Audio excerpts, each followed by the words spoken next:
السلام علیکم ورحمۃ اللہ۔ آپ کا سوال ہے، سوال نمبر 2 اور سوال نمبر 3 یزید کے متعلق ہے، اس لیے دونوں کا اکٹھا جواب۔ سوال نمبر 2 میں ہے، اگر یزید ظالم نہیں تھا تو صحابی رسول نعمان بن بشیر رضی اللہ تعالی عنہ کو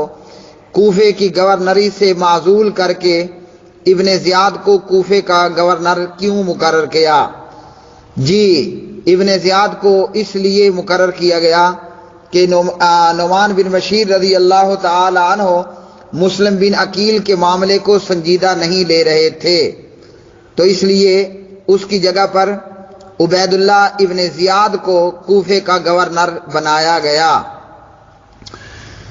سوال نمبر 3، اگر یزید واقع کربلا میں ملوث نہیں تھا تو یزید نے ابن زیاد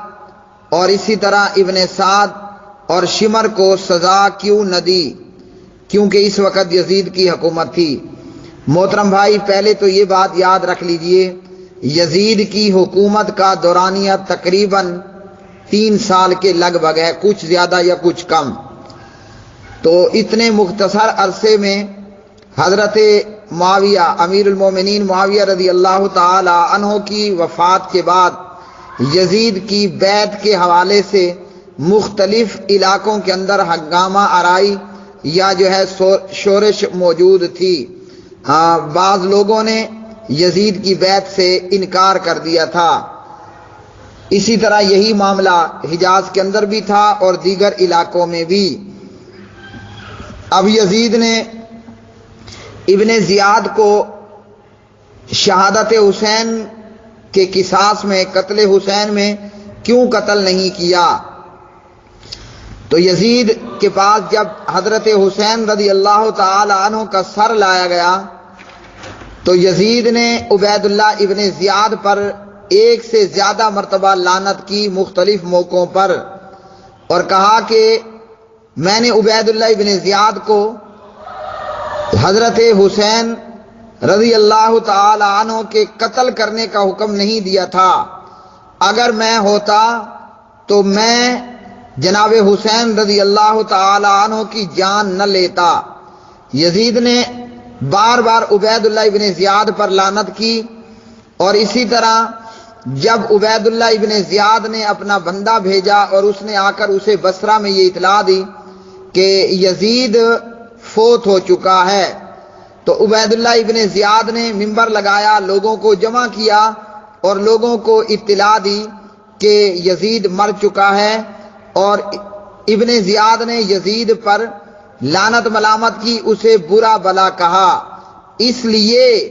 کہ عبید اللہ ابن زیاد کو یہ خطرہ تھا کہ اگر میں یزید کے ہاتھ آیا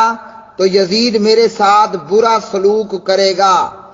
اور برے سلوک کا مطلب میری جان لے گا۔ اس کے بعد شمر، مختار بن ابی عبید ثقفی اور ابن سعد وغیرہ یہ بھی بعد میں قتل کر دیے گئے، اور عبید اللہ ابن زیاد یزید کے مرنے پر بصرہ سے دمشق پہنچا اور یوں در بدر کی ٹھوکریں کھاتا رہا۔ تو یزید نے ابن زیاد کو یوں کر کے قتل نہیں کیا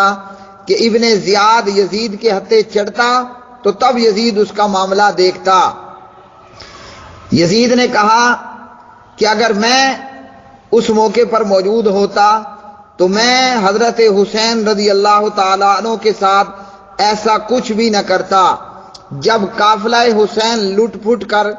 یزید کے پاس دمشق میں پہنچا تو یزید نے قافلہ حسین کو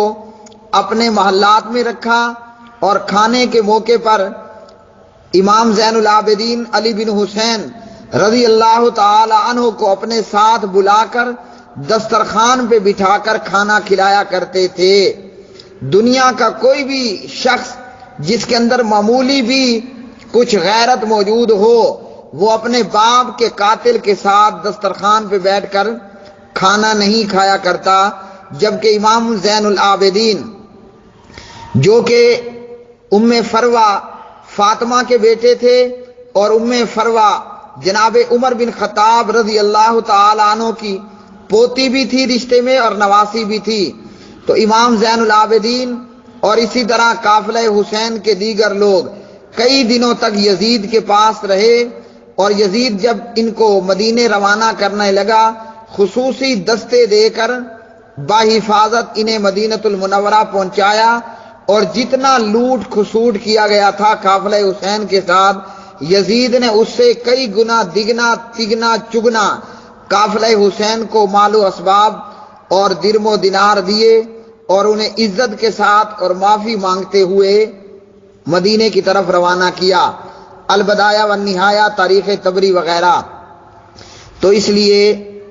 یزید جناب حسین رضی اللہ تعالی عنہ کے قتل میں ملوث نہیں۔ جو کچھ کیا عبید اللہ ابن زیاد نے کیا، شمر نے کیا، ابن سعد نے کیا، اور 32,000 کے لگ بھگ کوفیوں نے کیا۔ ہمارے پیر و مرشد علامہ احسان علیہ ظہیر شہید رحمہ اللہ تعالی فرماتے ہیں کہ مسلم بن عقیل کے ہاتھ پر بیعت کرنے والے کوفیوں کی تعداد 32,000 کے لگ بھگ تھی، اور ایک بھی کوفی جناب حسین رضی اللہ تعالی عنہ کے دفاع میں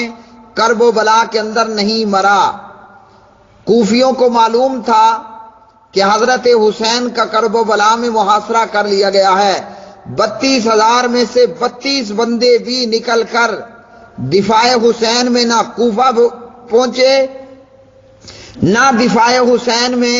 عبید اللہ ابن زیاد پر اٹیک یا حملہ کیا۔ تو اس لیے قتل حسین، شہادت حسین رضی اللہ تعالی عنہ کا ذمہ دار کوفہ ہے۔ کوفے کے 32,000 لوگ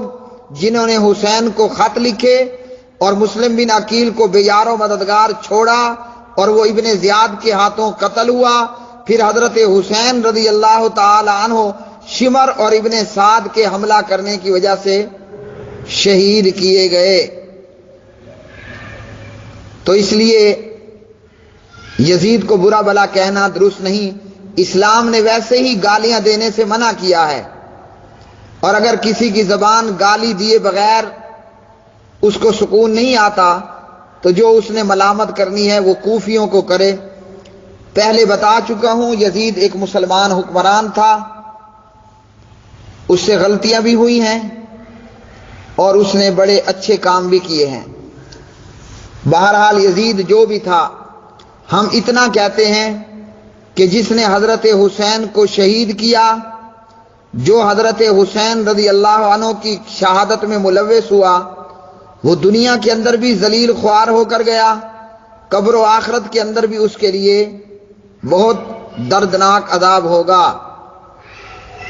پیارے نبی صلی اللہ علیہ وسلم جناب حسن و حسین رضوان اللہ علیہما کا گرنا برداشت نہ کریں، اور جنہوں نے حسین کا سر کاٹ لیا، حسین کے ہونٹوں پر چھڑیاں ماری، اور اسی طرح جناب حسین رضی اللہ تعالی عنہ کو کئی دن پیاسا رکھا، ظلم و بربریت کی، حسین کا مال و اسباب لوٹ لیا، تو وہ لوگ کائنات کے اندر برے ترین لوگوں میں سے شمار ہونے والے ہیں جنہوں نے اہل بیت کے ساتھ ظلم کیا۔ واللہ اعلم بالصواب۔